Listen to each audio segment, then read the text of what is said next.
for decades. The name Randolph Scott echoed through the canyons of Hollywood history, a legend carved in celluloid and shadow. And for just as long, James Garner carried a truth about that legend, a truth he kept locked away behind that famous crooked smile. But before time ran out, Garner finally spoke. What he revealed wasn't scandal or betrayal. It was something far more powerful, a window into the soul of old Hollywood, where men were measured not by headlines, but by honor. Tonight, we uncover what Garner said about Scott, and why it took a lifetime to say it. This is a story about two giants, two eras, and one unforgettable truth: James Garner's early life. James Garner wasn't born into glamour. He came into the world as James Scott Bumgarner in Norman, Oklahoma, during the dust and desperation of the Depression. His childhood was marked by loss. His mother died when he was just 5, leaving him and his brothers to navigate a fractured home. His father remarried, but the household offered little warmth. Young James learned early that survival meant grit, humor, and a quiet determination to keep moving forward. These weren't lessons from a script. They were forged in hardship. That Oklahoma boy, skinny and scrappy, had no idea he'd one day become the embodiment of American charm. But the seeds were planted: resilience, authenticity, and a refusal to take himself too seriously. War and military service. When the Korean War called, Garner answered. He enlisted in the Merchant Marine at 16, then joined the Army National Guard before finally serving in the United States Army during the conflict. In Korea, he earned 2 Purple Hearts, wounded twice in combat. These weren't decorations he wore proudly in public. Garner rarely spoke of the war, preferring to let those years remain quietly in the past. But the experience marked him. It stripped away any remaining illusions about glory and taught him the value of duty without fanfare. When he returned home, he carried those scars invisibly, along with a deeper understanding of what it meant to endure. The war didn't make him a hero in his own eyes. It simply made him a man who'd seen enough to appreciate peace. Unexpected path into acting. Acting found James Garner by accident. After Korea, he drifted through odd jobs, laying carpet, modeling, working in his father's general store. A friend suggested he try acting, almost as a lark. Garner took a non-speaking role in a stage production of The Kane Mutiny Court-Martial and discovered something unexpected. He was good at it. More than that, he enjoyed it. Hollywood took notice, and soon he was signing with Warner Brothers, trading his birth name for the snappier James Garner. But he never forgot where he came from, even as he climbed the ladder. He remained skeptical of Hollywood pretense, maintaining that Oklahoma straight talk that would become his trademark. He didn't pursue stardom. It pursued him, and he met it on his own terms. Maverick era and rise to fame. In 1957, television audiences met Brett Maverick, the smooth-talking, card-playing, gun-shy gambler who'd rather bluff his way out of trouble than shoot it out. Garner brought a revolutionary charm to the role. A Western hero who was funny, smart, and unafraid to run when the odds weren't in his favor. Maverick became a sensation, and Garner became a star. But behind the scenes, tensions brewed with Warner Brothers over money and creative control. Garner wasn't the type to bow and scrape. When he felt wronged, he sued the studio and walked away at the height of the show's success. It was a bold, risky move that could have ended his career.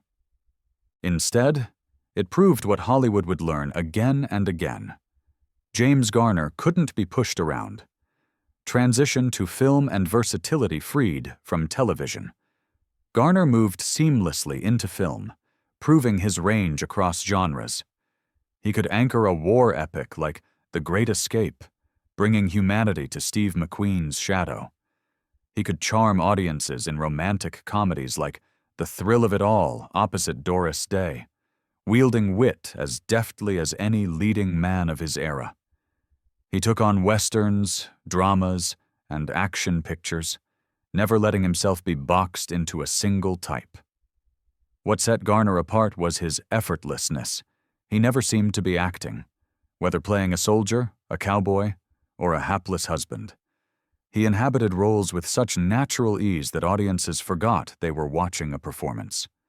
That quality, rare and precious, would define his entire career. The Rockford Files legacy.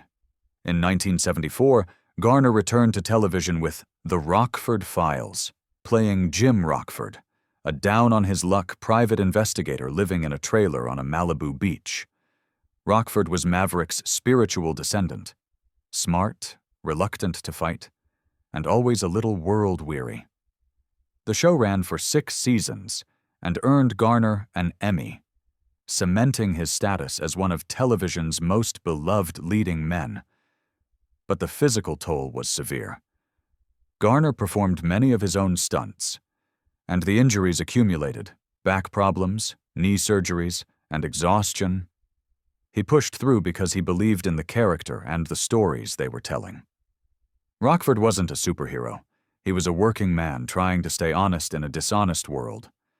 That resonated deeply with audiences, and it resonated with Garner, too. Mature career highlights. As Garner aged, he didn't fade. He deepened.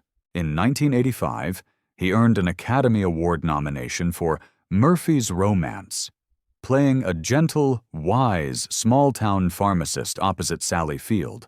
It was a performance of quiet grace, proving he could carry a film on presence alone.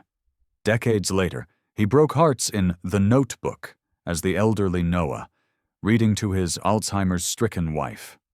Garner brought such tenderness to those scenes that audiences forgot they were watching an actor in his 70s. They simply saw love, enduring and true.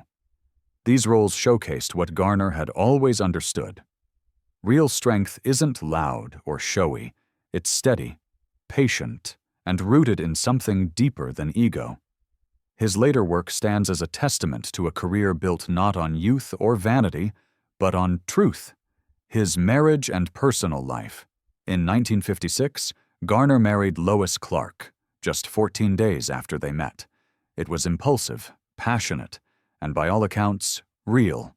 They remained married for nearly 58 years, until Garner's death in 2014, navigating the ups and downs of Hollywood life together.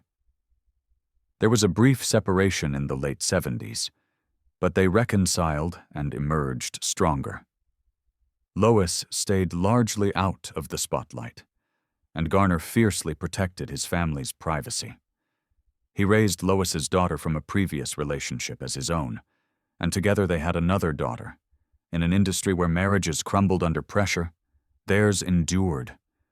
Garner credited Lois with keeping him grounded, reminding him that fame was fleeting, but family was forever. That loyalty, that steadiness, it defined him as much as any role ever could. Randolph Scott. The truth revealed. And so we come to Randolph Scott.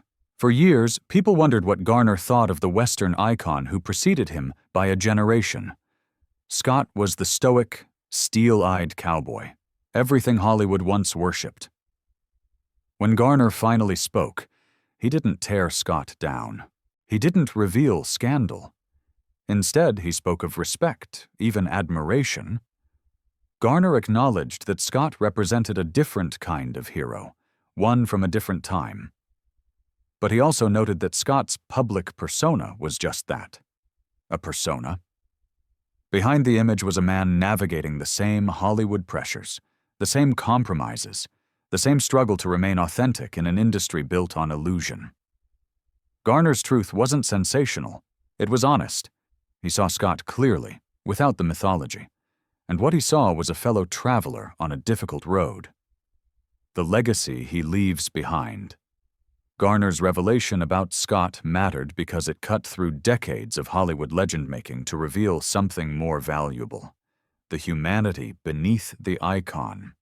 Scott, like Garner, was a man doing his best in an impossible business. Both understood that integrity wasn't about perfection. It was about consistency, about showing up and doing the work without losing yourself in the process. Garner honored Scott not by elevating him to sainthood, but by recognizing him as a peer, flawed, complex, and real. In that recognition, Garner gave us permission to see our heroes more clearly, to appreciate them not despite their humanity, but because of it. That's the legacy both men leave, not flawless images, but honest lives lived with dignity. James Garner's truth about Randolph Scott wasn't a secret finally spilled. It was a gift of perspective, offered when the time was right. In speaking candidly about Scott, Garner reminded us that Hollywood's golden age wasn't really golden. It was human, messy, and more complicated than nostalgia allows. But it was also filled with men and women who tried to do right by their craft and their audiences. Garner and Scott, separated by a generation but united by principle, both understood that the camera captures everything, not just the performance, but the soul behind it. And that's why we remember them. That's why their truth still matters.